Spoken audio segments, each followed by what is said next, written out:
Hello guys, तो आज हम लोग पढ़ते हैं फोर्थ प्रॉपर्टीज़ क्या है? Modulation theorem. ओके, किसका? प्रॉपर्टीज़ ऑफ फूरियर ट्रांसफॉर्म का। ओके, तो इस क्वेश्चन को स्टार्ट करने से पहले मैं आपको यही बोलना चाहूँगा कि हमारे यूट्यूब चैनल को सब्सक्राइब करें, लाइक करें, कमेंट करें, दोस्तों के पास शेयर करें। ओके, सब्सक्राइब ज़रूर करना यार। ओके, और वीडियो को एंड तक देखना और अच्छा लगे तो लाइक करके ही जाना। ओके, चलिए स्टार्ट करते हैं। फोर्थ वाला प्रॉपर्टी क्या है? Modulation theorem. मॉड्यूलेशन थ्योरम में क्या कहता है? If F of S is the complex Fourier transform of F of X, then हमें प्रूव क्या करना है? F of X into cos A X, ठीक है, equal to integration minus infinity to infinity F of X into cos A X into E to the power I S X into D X, ठीक है। ये चीज़ हमें prove करना है। तो आपको पता है, ये देखो, ये जो फंक्शन, ये पूरा फंक्शन है, तो इस पूरे फंक्शन को क्या मान लो? एफ ऑफ एक्स, ठीक है। F of X equal to क्या दिया? F of X into cos A X, ठीक है। यही आपको मान के चलना है, इस पूरे फंक्शन को एफ ऑफ एक्स मान के चलना है। क्यों मान के चलना है? क्योंकि हमें देखो सॉल्व करना है इस क्वेश्चन को, ठीक है, बकवास नहीं करना है, ठीक। तो देखो क्या करते हैं। तो इस इतने इक्वल टू इतना होता है, ये हमें पता है, बट हमें इसको प्रूव करना है। प्रूव करते हैं, चलिए देखते हैं, ठीक है। तो इस फंक्शन को हम लोग क्या करेंगे? इस फंक्शन को सॉरी, प्रूव जो करना था वो हम लोग को लिख लेना है, ठीक है। तो देखो, हमें लाना क्या था यार? हाँ, हमें ऐसा फंक्शन लाना है, ठीक है। यहाँ पे थोड़ा सा मिसिंग है। मिसिंग ये है ना कि इतने इक्वल टू हमें ये लिख लेना चाहिए था। क्या? 1/2 F of S minus A plus F of S minus A, इसके इक्वल टू में इतना प्रूव करना है, ठीक है। ये चीज़ मैंने यहाँ मिसिंग कर दिया लिखना, बट आप इसके इक्वल टू में इतना प्रूव करना है, ठीक है। तो इसको प्रूव करना है, तो हमने एलएचएस को लेके स्टार्ट किया। एलएचएस को जब स्टार्ट किया तो क्या किया? इसकी जगह पे ये आपको पता है ये क्या है? F of X. F of X अगर रहे तो क्या हो जाता है? एफ ऑफ एस का फॉर्मूला क्या होता है? Integration minus infinity to infinity F of X हमारा जो रहेगा उसको पूरा लिख देंगे, F of X into cos A X into E to the power I S X into D X. Okay, लिख दिया। अभी देखो सिंपली करना क्या है, ये जो फंक्शन दिख रहा है आपको, ये फंक्शन के इक्वल टू में ये पूरा होता है, ठीक है, ये पूरा होता है ना। ये जो देखो cos A X equal to ये होता है। ये कहाँ पे आपने पढ़ा है? कॉम्प्लेक्स नंबर में पढ़ा है, ठीक है। कॉम्प्लेक्स नंबर में आपने पढ़ा होगा, ठीक है। ये इस तरह के वैल्यू, ये कॉस ए एक्स अगर दिख रहा हो या फिर ये दिख रहा हो, तो इसकी जगह पे ये वैल्यू हम लोग यूज़ करते हैं। ओके, तो यहाँ पे चलिए हम लोग वैल्यू यूज़ कर लेते हैं। तो integration as it is minus infinity to infinity F of X into, ये आपका कॉस ए एक्स की जगह पे ये रख दो, E to the power I A X plus E to the power I minus I A X by divide 2 into E to the power I S X into D X, ठीक है। तो यहाँ पे देखो ये 2 कांस्टेंट आ जाएगा, है ना, क्योंकि पूरा में कॉमन है, तो ये कॉमन आ गया। 1/2 एज इट इज़, ये हमने एक बड़ा ब्रैकेट ले लिया।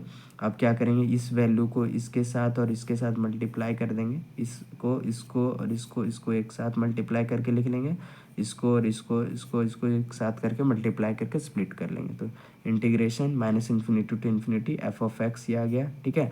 एक बार इसको और इसको मल्टीप्लाई करेंगे तो देखो दोनों में कॉमन क्या आ रहा है? आई एक्स और आई एक्स, है ना। तो आई ई टू द पावर आई, ये अब जो कॉमन नहीं आ रहा है उसको ऐड कर देना, पावर जुड़ जाता है ना जब मल्टीप्लाई में रहता है। तो A S plus A into x, ठीक है। ये इसको और इसको अगर तुम इस तरह लिखोगे, E to the power I A X into E to the power I S X, ठीक है। तो ये जब पावर जुड़ता है, ये दोनों, ये बेस सेम है तो क्या हो जाता है? पावर जुड़ जाता है, A X plus I S X, ठीक है। अब इसको हम लोग को लिखना हो, दोनों में कॉमन जो है उसको रख लो, आई यहाँ पे एस प्लस ए एक्स, इस तरह लिख सकते हैं ना।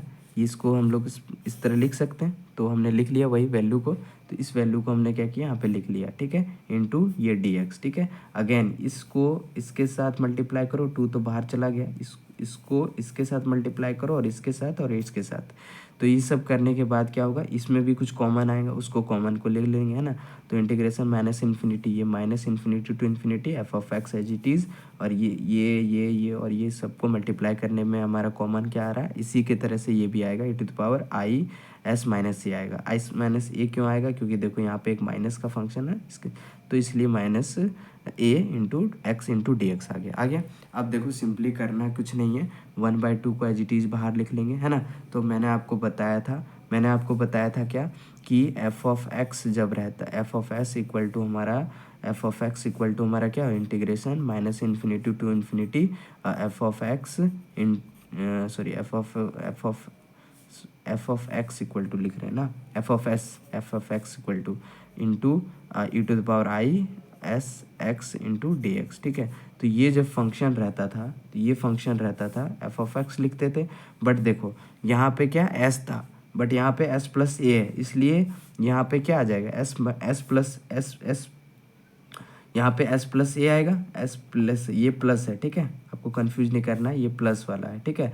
तो ये 1/2 एज इट इज़ बाहर आ गया। इस पूरे फंक्शन को हम लोग क्या लिख सकते हैं, f(s + a) लिख सकते हैं। देखो ये फंक्शन रहता था तो ये आता था, ये क्यों आता था, क्योंकि यहाँ s था, बट अभी क्या हो रहा है, यहाँ पे s + a आ रहा है ना।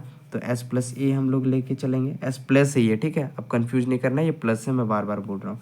फिर ये आपका प्लस, इसके लिए भी सेम ऐसे ही करेंगे, s - a क्यों किया, क्योंकि देखो यहाँ पे s - a है तो इसलिए s - a, ठीक है। तो ये हमारा प्रूव हो गया। फोर्थ प्रॉपर्टीज़ बहुत इंपॉर्टेंट प्रॉपर्टी था, इस वैल्यूज़ को हम लोग यूज़ करेंगे नेक्स्ट क्वेश्चन जब सॉल्व कर रहे होंगे हम लोग, तब यूज़ करेंगे, ओके। और अगर कोई कन्फ्यूज़न लगता है तो आप कमेंट सेक्शन में बोलें, आप उस पर मैं सॉल्यूशन करूँगा, ठीक है। और सिमिलरली देख सकते हैं इसके तीन और सेम ऐसे ही प्रूव होते हैं, ठीक है। तो ये प्रूफ देखो, f(s) आपका साइन का जब रहे तो आपका क्या वैल्यू होगा, ये वाला, ठीक है। जब आपका कॉस का वैल्यू रहे तब आपको क्या लेना है, ये वाला वैल्यू, ठीक है। फिर आपका देखो आपका चेंज भी होता है, यहाँ पे साइन है तो यहाँ पे कॉस वाला जो दिया हुआ है तब ये हमारा वैल्यू यूज होगा, ठीक है। जब यहाँ कॉस रहेगा, ये सी का मतलब कॉस, ठीक है, ये एस का मतलब साइन, तो ये कॉस है, बट यहाँ पे साइन का ये जो वैल्यू है तो इसके हिसाब से हमारा ये वैल्यू होगा, ठीक है।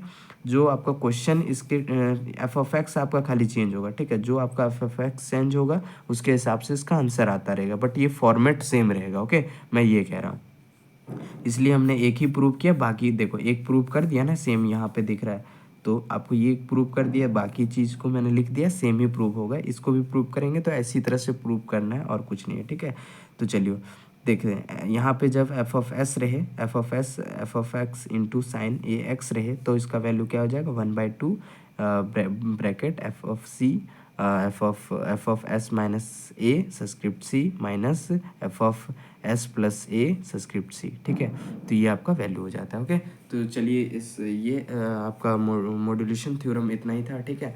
तो मिलते हैं अब नेक्स्ट वीडियो में, और इसके कॉन्सेप्ट पे मिलेंगे अब, ठीक है। अब इसके कॉन्सेप्ट को क्लियर करेंगे, ओके। चलिए तो मिलते हैं नेक्स्ट वीडियो में, एंड तब तक लाइक करें, शेयर करें, कमेंट करें एंड सब्सक्राइब करें हमारे यूट्यूब चैनल को। Thank you.